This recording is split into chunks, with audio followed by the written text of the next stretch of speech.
Halo semuanya, pernahkah kalian membayangkan bahwa seekor lobster yang hidup di perairan Indonesia bisa menjadi komoditas bernilai jutaan rupiah di pasar internasional? Indonesia merupakan negara maritim dengan wilayah laut yang sangat luas dan sumber daya perikanan yang melimpah. Salah satu komoditas unggulan yang memiliki nilai ekonomi tinggi adalah lobster. Namun muncul sebuah pertanyaan, apakah Indonesia akan memperoleh keuntungan maksimal jika lobster hanya dijual setelah ditangkap? Nah, jawabannya belum tentu, karena keuntungan yang lebih besar justru bisa diperoleh melalui proses yang disebut dengan hilirisasi. Secara sederhana, hilirisasi adalah proses mengolah bahan mentah menjadi produk yang memiliki nilai tambah lebih tinggi. Misalnya ada dua nelayan yang sama-sama memperoleh lobster. Nelayan pertama langsung menjual hasil tangkapannya kepada pengepul, sementara nelayan kedua membudidayakan lobster hingga ukuran konsumsi, kemudian mengolah dan memasarkannya sebagai produk ekspor. Menurut kalian, siapa yang memperoleh keuntungan lebih besar? Tentunya nelayan kedua. Inilah tujuan utama hilirisasi, yaitu meningkatkan nilai tambah suatu komoditas sehingga menghasilkan keuntungan yang lebih besar dibandingkan hanya menjual barang mentah.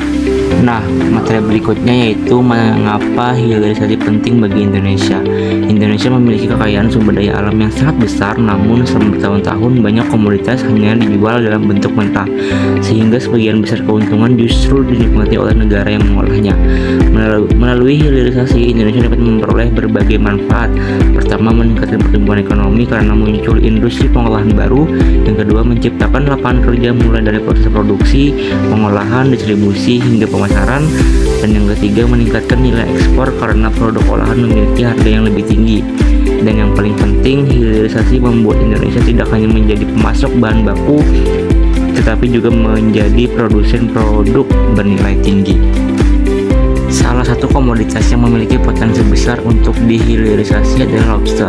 Indonesia memiliki habitat lobster yang terbesar di berbagai wilayah perairan, dan permintaan pasar internasional terhadap lobster terus meningkat setiap tahun. Proses hilirisasi lobster dimulai dari pembenihan atau penangkapan lobster. Selanjutnya lobster dibudidayakan hingga mencapai ukuran konsumsi. Setelah itu dilakukan penyortiran kualitas, pengolahan, pembekuan, pengemasan hingga siap dipasarkan ke dalam maupun luar negeri. Melalui proses tersebut, lobster yang awalnya hanya hasil tangkapan laut dapat berubah menjadi produk premium dengan nilai ekonomi yang jauh lebih tinggi. Keberhasilan hilirisasi lobster tidak dapat dilakukan oleh satu pihak saja, namun melibatkan beberapa pihak. Yang pertama, pemerintah berperan membuat regulasi dan melakukan pengawasan.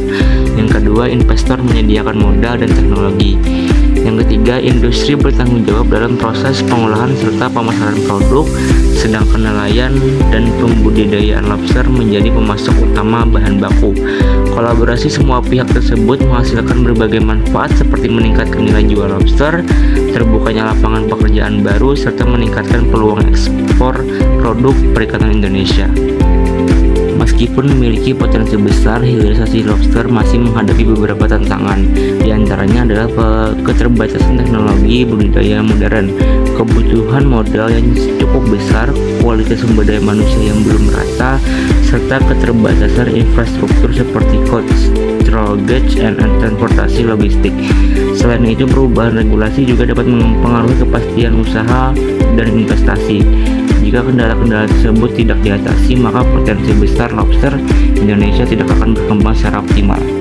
Di balik berbagai tantangan tersebut, peluang yang dimiliki Indonesia sangat besar. Permintaan lobster dunia terus meningkat sehingga membuka kesempatan bagi Indonesia untuk menjadi salah satu pusat industri lobster dunia.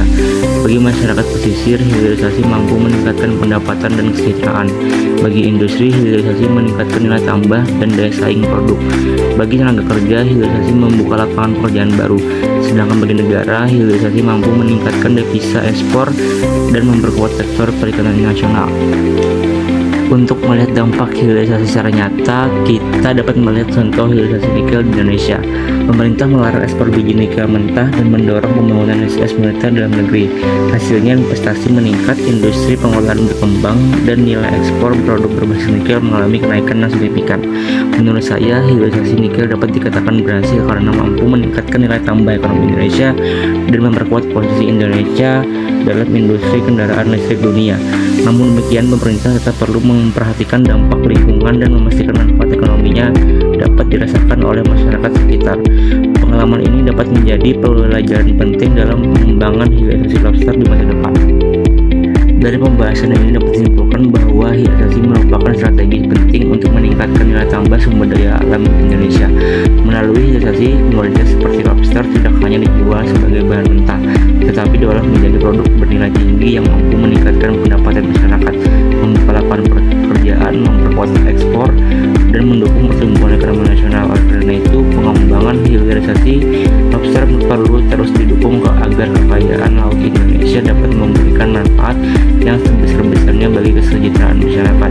Sebagai penutup, menurut kalian komoditas Indonesia apalagi yang memiliki potensi besar untuk dihilirisasi selain lobster?